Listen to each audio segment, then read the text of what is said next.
As convocações para a Copa do Mundo nunca são unanimidades. Se a gente pega vídeos da seleção de 2002, que hoje é muito elogiada, existe um vídeo clássico de uma reportagem do Jornal Nacional de 2002, pós-convocação para a Copa, em que o povo estava indignado com os atletas chamados. E que Ronaldo não merecia, e Vampeta não merecia, e Rivaldo não tinha que estar, e que o Romário tinha que ter ido para aquela Copa. Enfim, o povo nunca está satisfeito. No ciclo atual, com Carlo Ancelotti, a gente tem um grande candidato a bode expiatório, o Richarlison. Porque ele, até aqui, enquanto eu gravo esse vídeo, esteve em todas as convocações, o treinador já trabalhou com ele no Everton e parece gostar muito do jogador que na seleção ainda não correspondeu em campo. E aí hoje nesse vídeo eu decidi trazer para vocês nomes que eram muito questionados em convocações anteriores. Então, olhando Copas passadas e pensando por que esses caras foram chamados naquela época, será que eles mereciam? E aqui eu vou voltar na Copa de 2002 mesmo. Vou passar bem rápido para falar sobre dois nomes que eram muito questionados, que hoje não são, afinal a seleção foi campeã, mas Anderson Polga era o quarto zagueiro da convocação, tanto que a seleção jogava com 3 e ele era o reserva. E até hoje, quando se fala em 2002, se fala, pô, o Anderson Polga estava em 2002, o Polga, nem ele sabe como estava lá. Que é real que o Polga é um pentacampeão do mundo, mas não é um grande zagueiro, não é um cara que você olha e fala, nossa, como o Polga estava na seleção. E outro nome é o Luizão. E o Luizão não tá aqui nessa lista porque o Luizão era fraco, porque o Luizão não fazia gol, mas porque o Luizão foi para a Copa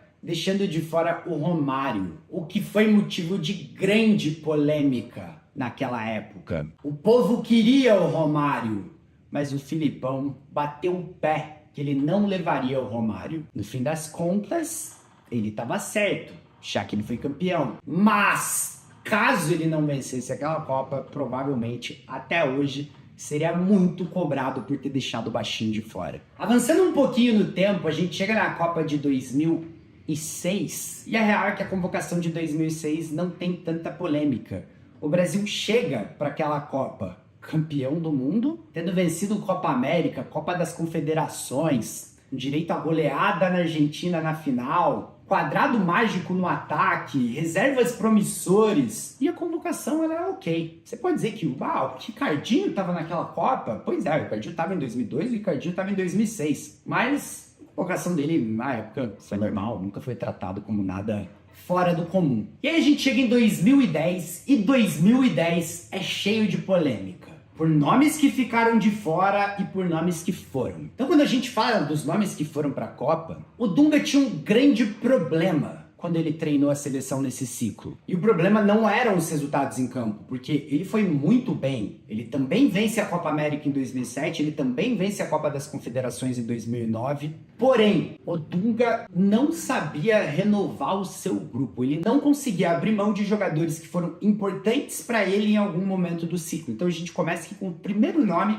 que talvez não merecesse estar na convocação de 2010. Júlio Batista. O Júlio Batista, em 2007, era um jogador do Real Madrid. Ele chega para a Copa América tendo passado a temporada emprestado para o Arsenal. Na Copa América vai muito bem, é importante na conquista do título, vai muito bem na final contra a Argentina. Depois faz mais uma temporada no Real Madrid. E a real é que o nível dele pós 2007 vai caindo. Depois ele vai para Roma e o seu nível vai descendo. O Júlio Batista de 2007 não é o mesmo Júlio Batista de 2010. Não só por clubes, como também na seleção. Porém, o Dunga não abre mão de um cara que foi importante para ele naquela Copa América e leva o Júlio Batista para a Copa do Mundo. Outro nome que teve um grande momento durante aquele ciclo e já não estava mais na sua melhor fase da carreira. O Grafite, em 2008, 2009, é campeão alemão jogando pelo Wolfsburg.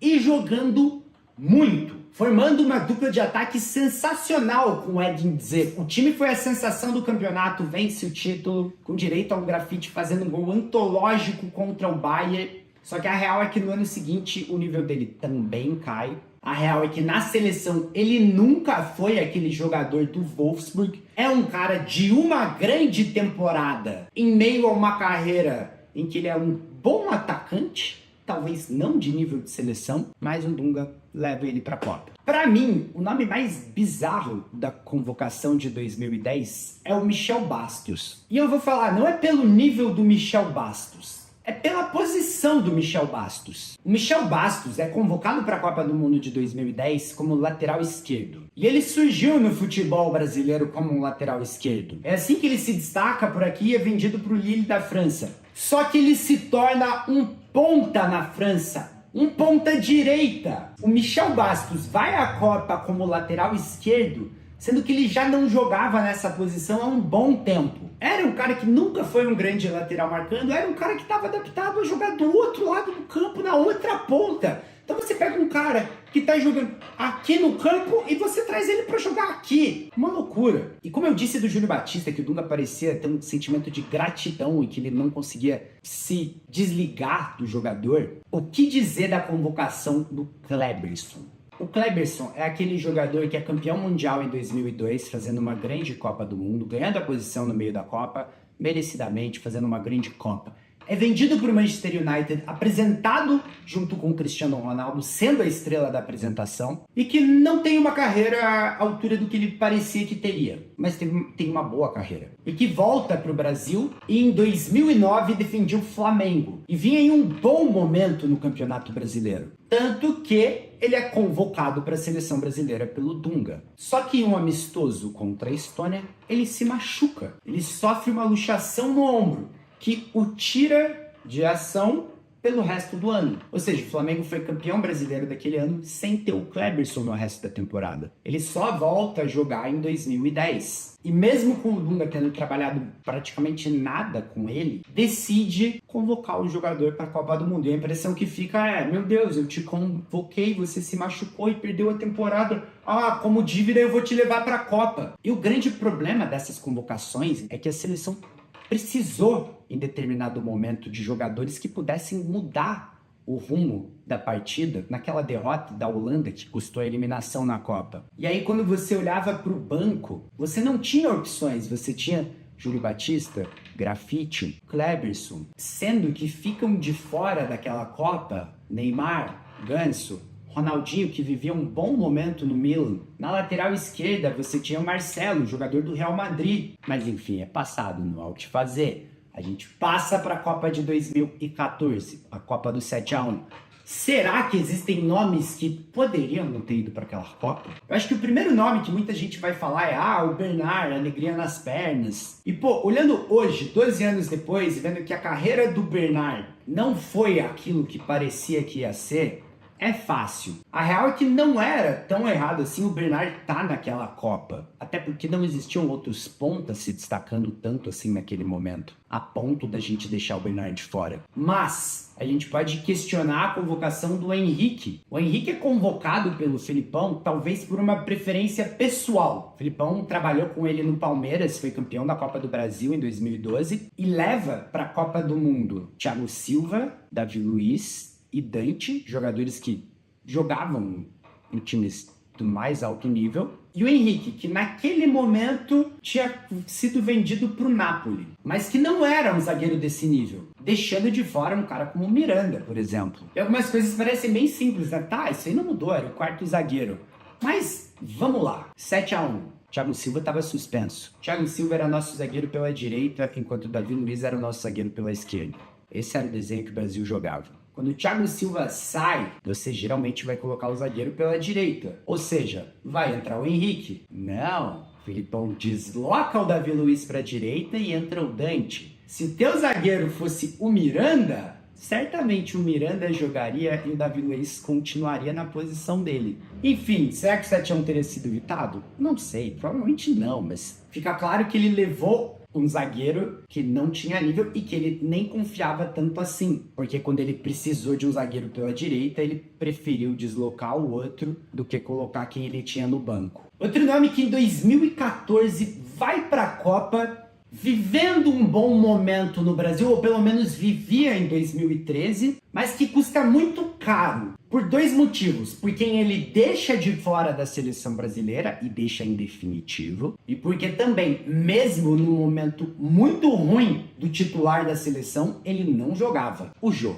O Jô foi muito importante para o Galo na conquista da Libertadores em 2013. O Jô vivia um grande momento. O Jô foi um ótimo atacante aqui no futebol brasileiro. Só que o Filipão, para ter Fred e Jô durante aquele ciclo em que ele comandou a seleção brasileira, ele abre mão do Diego Costa. E se a gente olha esse Diego Costa, que encerrou a carreira aqui no Brasil, parece que não faz tanta falta. Mas o Diego Costa, em seu melhor momento na carreira, ele foi um senhor atacante, mais atacante do que o Fred e do que o Jô. Ele certamente tinha bola para ser titular na seleção brasileira em 2014. E para quem não lembra, a Copa de 2014 do Fred, ela é ruim. O Fred chega num bom momento com a seleção brasileira, ele faz uma Copa das Confederações boa em 2013, mas ele começa a Copa de 2014 mal e ele não consegue virar o jogo em meio à Copa do Mundo. E em nenhum momento o Jô ameaça a posição dele. Por quê? Porque não tinha nível. O problema é quando você leva jogadores que não tem nível e você insiste por alguma teimosia, por não,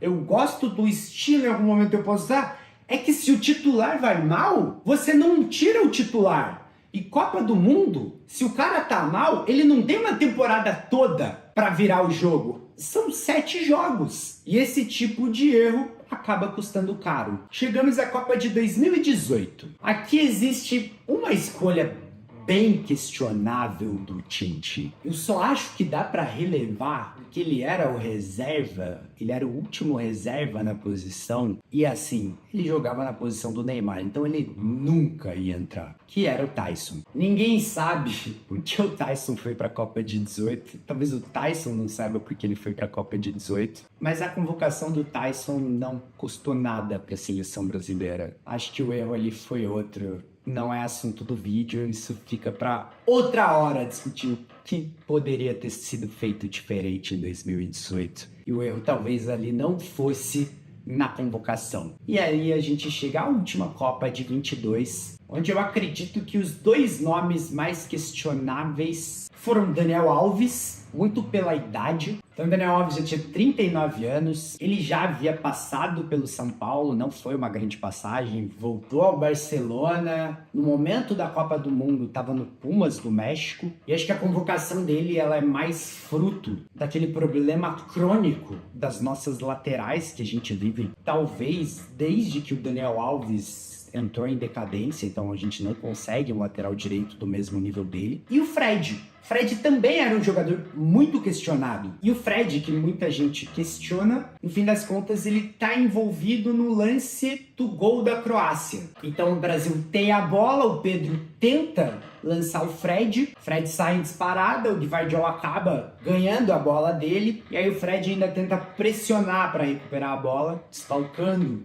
no campo defensivo, e aí, enfim, a Croácia ataca, sai o gol. Dá para questionar também porque o Casemiro não mata a jogada, dá para questionar o Pedro que acelera aquela jogada, dá para questionar a desorganização defensiva quando a Croácia vem contra-atacar, dá para questionar a liberdade com que o Petkovic finaliza. O Fred não é culpado sozinho, mas era um cara muito questionado, um cara que está envolvido no gol da Croácia. Enfim, convocação para a Copa do Mundo sempre é recheada de polêmica. É impossível agradar a todos. Você certamente pode estar achando que eu citei alguém aqui que merecia estar na Copa. Você certamente pode estar achando aqui que eu esqueci nomes que foram um absurdo terem sido convocados. Então, comenta o que você acha, porque eu quero saber. E se você ficou nesse vídeo até agora, eu sou o Gui Galdames, esse é o meu canal. Se você puder, já deixa teu like, se inscreve no canal que você me ajuda muito. E fica aqui meu grande abraço.